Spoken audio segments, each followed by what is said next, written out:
welcome back to my film and TV channel. We're going to have a look at a British crime drama thriller, yes, from a film debut for a certain director, this one. So we're going to have a look at something called Gassed Up.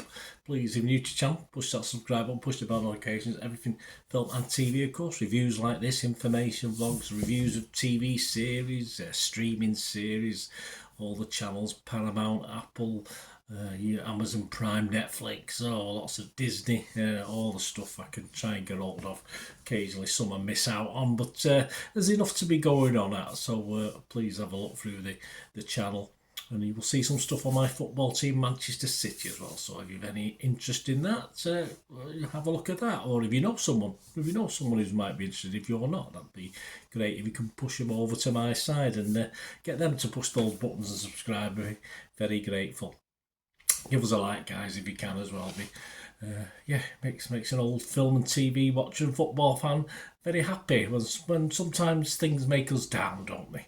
But this Gassed Up, well, yeah, reasonably happy with this one. 102 minutes is a crime drama thriller directed by George Amponsa, as I said, in his feature film debut. This is co-written by Archie Maddox with Taz Schuyler. Taz Schuyler also appears in the film. Yeah, some good young talent. He's only a young lad. All credit to him. He had a limited theatre release on the 9th of February. I think it was in a film festival last October, November, but it had a limited cinema release, theatre. Cinema, old-fashioned, on the 9th of February. But it's now available on Amazon Prime. So if you got Amazon Prime, or check your streaming sites, you might have availability. Check your territory, of course, if you're outside the UK. What's it about? Well, it's about Ash, who's played by Odebola. It's part of a moped, I'll tell you the cast in a moment. It's part of a moped street gang in London, using his earnings from petty theft to support his family, but struggles with the moral complexities of his actions when a jewellery heist alerts an Albanian crime family to his crew. Yes, it's one of those where the baddie, you don't stick up for the baddies, but obviously the baddies are the main protagonists in this, and so you're a bit mixed. Well, I was mixed anyway. It does start, as I said, Stephen Odebola as Ash. We've also got Steve Toussaint, May Muller, Harry Pinero, Young Philly, Ms. Banks, Craig Middleberg and Jelena Gavrilovic. Some of them play themselves. Harry Pinero, Young Philly and Miss Banks play themselves in this. There you go. My thoughts on this before, there's not much score-wise out there anyway. I thought this was a reasonably unpleasant surprise for me, despite a natural law-abiding dislike of the young lads featured and what they're getting up to. It was done pretty well. It was pretty watchable, even though I wasn't totally convinced at the end it was the right ending, but there you go. I'm not a car chase fan. If you've ever watched any of my vlogs, I'm not into car chases, bike chases, in small doses, unfortunately.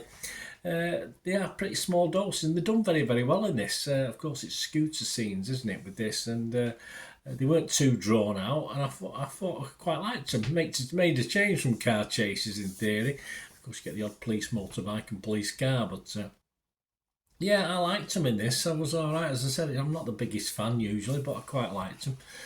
Some good scenes. The plot is not new, anything special. Gangsters involved, and obviously robbing. Simple as that. There's a bit of a love story or hopeful love story, etc. And of course, you've got the Albanian mafia involved. But I think with this generally good young cast, it sat pretty well actually as a film. I thought it was okay, and even old fart like me quite enjoyed the bits of soundtrack in it as well. So there you go. I even listened to the music at the end of the film, which so I listened to it. I usually would just turn it off as soon as the film ends, but I even listened to the song at the end. I don't know who it's by, but it was all right. I got a bit bored with it, but I quite liked it for a minute or two anyway.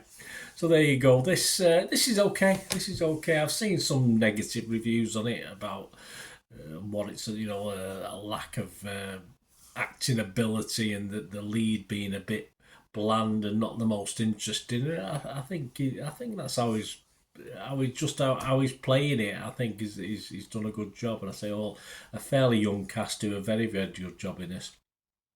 So my scores on this will be fresh on Rotten Tomatoes, I'll be positive on Metacritic, and I'm going to give it my watchable score. I can't really give it too much more. As I said, it's not brilliant. It's standard stuff, but in this day and age, we'll take it. We'll take a 6 out of 10. What about other people? Well, Internet Movie Database is the only other set of scores I've got, and 221 people, as I'm recording this on the 3rd of April 2024, have bothered to leave a score. Yeah, just under that 6. They're giving it a 5.8, but not a total disaster. So 5.8 from Internet Movie Database, and a 6 from me, but nothing.